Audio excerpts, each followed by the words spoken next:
All in on Nvidia, right? 4:20 p.m. Wall Street time. That's what we're expecting. And we've just been watching the trade in Nvidia. Despite some bouncing around on the equity trade, you got Nvidia, guys, up about 3.6% off its highs. But nonetheless, I'm not quite sure what this trade means. Look, Nvidia is the one that matters, but we can't forget we got Snowflake, we got C3 AI, we got Salesforce coming after the bell as well. We are in the thick of it right now. Yeah, we have Sweetgreen, Urban Outfitters. Companies have nothing to do with AI, but this idea that Nvidia itself can single-handedly revive the AI trade, stakes kind of high, aren't they? Well, if you take a look and you're looking at what 10% move for Nvidia would be a $300 billion market cap swing. That would be the biggest market cap swing that Nvidia has ever put out.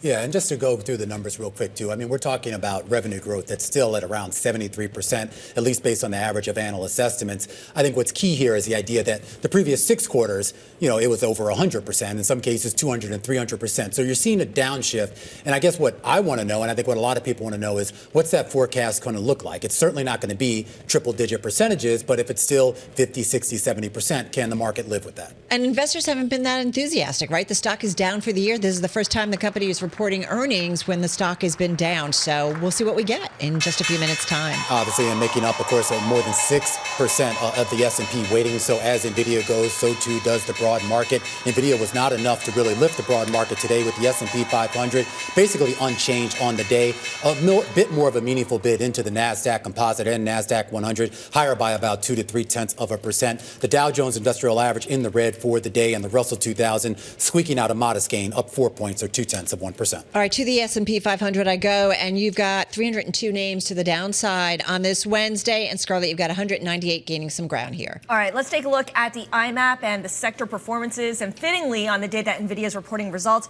tech is the leader here, gaining 0.9%. And then after that, you have utilities gaining 0.4%. Communication services also in the green. The worst performer here, consumer staples, the stalwart defensive group, healthcare, and real estate investment trusts also in the red. All right, guys, let's get to some of the individual gainers. And of course, I've got Nvidia on that list. As I mentioned, it's up about 3.7% here at the closing bell. Of course, reporting in less than 20 minutes time. So we're going to see whether or not that AI trade is justified, or is re-justified, if you will, by what we get from Nvidia. So we'll be keeping a watch on that one. Super Micro, folks, this was definitely top in the S&P 500 today, up about 12% in today's session. Companies submitted after the closing bell, their financial reports that kept them listed. Go ahead to Salesforce. Speaking of AI, Salesforce earnings are out. The company saying that in the fourth quarter, sales came in a little bit light, $2.13 billion. The street was looking for roughly $2.17 billion. Services revenue relatively in line at $2.33 billion. Operating income also in line at about $3.3 billion here. The company's forecast, this is for their fiscal year, the full fiscal year 2026, they see revenue in the range of $40.5 billion to $40.9 billion. The street was looking for $41.5 billion. I can keep going through these numbers, but they're all saying the same things. The company is basically saying that their numbers are either going to be in line or slightly below the average of street estimates, and you're seeing the shares down 8% in the after-hours trade. All right, let's also go to Paramount, the media company, reporting fourth quarter revenue $7.98 billion, below analyst estimates. The TV revenue of $4.98 billion was also below analyst estimates. And the streaming service that Paramount has launched, Paramount Plus, the subscribers came in higher than anticipated, 77.5 million. Analysts were looking for 74.42 million. The direct-to-consumer revenue was about $2.01 billion, also missing analyst estimates. Stock barely lower right now, just off 2% in after-hours trade. Just going back to Salesforce, some of the color as well. So remember, Agentforce is their big AI push. They said that it handled about 380,000 conversations with an 84% resolution rate. Nonetheless, you're looking at that stock down over 10% on that weaker than expected outlook. But guys, what's interesting is that $900 million in cloud data and AI annual recurring revenue, that's still up about 120% year on year. Yeah, it's still digging into this press release. Mark Benioff over at Salesforce, chair and CEO, saying that there's no company better positioned than Salesforce to lead customers through the digital labor revolution. He points out the deeply unified platform. He integrates our Customer 360 apps, Data Cloud, and Agentforce. Remember, this is about agents now. He said we're already delivering unprecedented levels of productivity, efficiency, and cost savings for thousands of companies.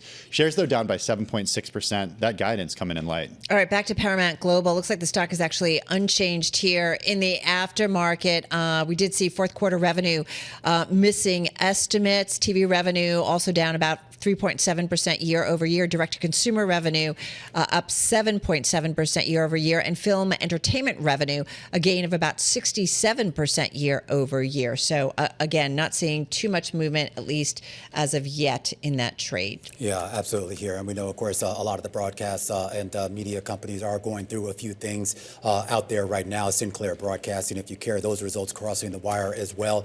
There's a slight miss there on their 1Q revenue numbers at 765 to 779 million. That's the forecast it gave. That's below the average of street estimates. But guys, I do want to just go back to that broader AI trade as we look at Salesforce, which of course has made a big push into kind of pushing out those agentic AI tools. And I get the fact that they've got all these new customers. There's some great numbers that you laid out, Tim and Alix. But when does that show up in the bottom line? When does that show up in the bottom line? A lot of it will depend on how Mark Benioff frames the outlook going forward. Whether DeepSeek changes things, and we know that certain companies will be better positioned as a result of AI models being cheaper and more efficient, like a Salesforce, for instance, or a Meta, while others will have to kind of rethink their commitment to all that spending. Yeah, I just want to, I know Salesforce is the mover and AI conversation and all that, but I just want to go back to Paramount for a second. I appreciate the stock's not down that much, but the read-through to CBS and MTV and that linear TV was just really not great. I mean, if I can say that. You're taking a look at Pluto, MTV and CBS, guys, sales fell 4% to under a $5 billion. I mean, this is a grim world for linear TV. It really is. When do we start seeing some, real M&A happening in this space? We've seen that Netflix is the one that can pull this off, but pretty much everyone else is a distant second to Well, they're waiting Netflix. for it, right? Paramount's waiting for M&A to pan out right now. So when do we actually see that happen? Well, the government has to not get in the way. Exactly. Yeah, let me get to it. Yep. Yeah, Urban Outfitters out. Fourth quarter adjusted EPS, the retailer is starting to report.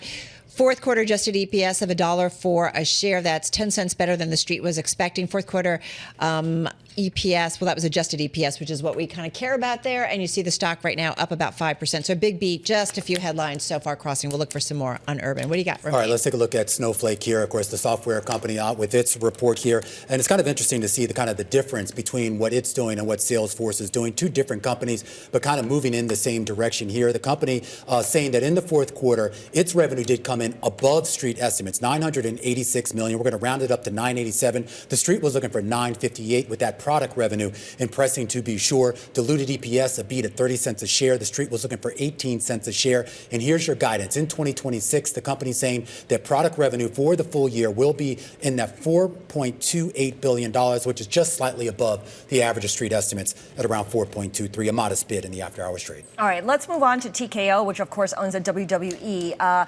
Fourth quarter earnings per share matches analyst estimates at 28 cents. Revenue coming in higher than anticipated at $642 million. Analysts were looking for just over $607 million. WWE revenue $298.3 million, higher than anticipated, along with UFC revenue also beating analyst estimates. EBITDA for the fourth quarter on an adjusted basis, $238 million, higher than anticipated, but the stock currently lower by 3.5%. All right, looking at C3AI, their third quarter subscription revenue actually just meets estimates there. Their subscription revenue was up about 22% year on year. Professional services up 64% year on year, coming in about 131 million. They had an adjusted loss per share of 12 cents, but that was a little bit better than the estimate lost, about 24 cents, and their revenue coming in just shy of $100 million, guys. All right, eBay shares down 6% in the after hours. The company sees first quarter net revenue coming ever so shy of expectations, $2.52 billion to $2.56 billion. Estimates were for $2.6 billion. The company did, though, boost its dividend to 29 cents a share from 27 cents a share. The company raising that quarterly dividend 7.4%. Fourth quarter gross merchandise volume coming in above expectations. Shares, though, in the after hours down 6%. All right, guys, Beyond Meat, a bunch of headlines here. I'm going to go to it's suspending operational activities in China. It sees one-time cash charges of about $1 million to $1.5 million. Job cuts representing 6% of the global workforce. So cutting the workforce in North America and EU. So approving that plan. Fourth quarter U.S. net revenue, $44.3 million. The estimate was $42.6 million. Stock's been moving around just a little bit in the aftermarket, just up about 0.3% here. So not much moves. But again, a fourth quarter adjusted loss of 65 cents a share. The estimate was for a loss of 46 cents a share. So a bunch of headlines. The stock now down about 1.3%, guys. All right, let's go back to the chip space as we await those earnings out of Nvidia. Synopsys, which of course makes basically ways to design AI types of chips. They're out with earnings, and the shares higher in the after hours trade. The company said that its fiscal first quarter revenue was actually down by about 12% to about 1.46 billion, and its adjusted EPS missed at about 3.03. But the company did give guidance that did appear to skew a little bit higher than what the street was looking for. 2Q revenue, a range of 1.59 to 1.62 billion. The high end of that range would be above the average of street estimates. It did something similar with its adjusted EPS forecast, and for its full year is basically saying look for about 6.75 to 6.8 billion dollars in revenue. Once again, the high end of that range above the average of street estimates. Meanwhile, you have Ambarella, a more traditional chip company that makes a lot of things for visual designs. They're out with their earnings. The fourth quarter numbers came in at a beat, 84 million. The street was looking for 78 million. They're still posting. They're not a loss per share. They posted EPS of 11 cents a share. That flips from the loss that they had in the year-ago quarter, and the company providing guidance for operating expenses and margins that looks like it's going to come in better than what the street was looking for. Those shares up about 15%, Scarlett. All right, I'm looking at Sweetgreen in the food space, and the fourth quarter sales rose 4%, missing analyst estimates, same-store sales, I should say, and the loss in that quarter was also wider than anticipated. You're seeing the stock tumble 19% in after-hours trading. In addition, the revenue forecast for this quarter is lighter than anticipated, and it expects a first-quarter adjusted EBITDA loss when analysts were looking for a profit on that basis of about $2.73 million. And just rounding it out here, going to Red Robin, their loss per share for the fourth quarter came in about 94 cents. That was a little bit bigger than estimated, but their comp sales came in up 1.8%. I do want to point out that within the press release, the CEO saying that this year is still off to a good start. Comp restaurant revenue momentum they had from the fourth quarter is carrying over for the first 8 weeks of the first quarter, guys. All right, guys, that's a wrap. A lot of earnings, and we're just about 10 minutes away from Nvidia earnings. Nvidia shares here right now in the aftermarket, just up about 0.4%, but all of us are going to be breaking that one down. That is a wrap. Across platform, radio, TV, YouTube, Bloomberg Originals. Alix heading out. I know Scarlett's going to stick around with Romaine and break those earnings. We are too here on radio. Guys, we'll see you again, same time, same place tomorrow.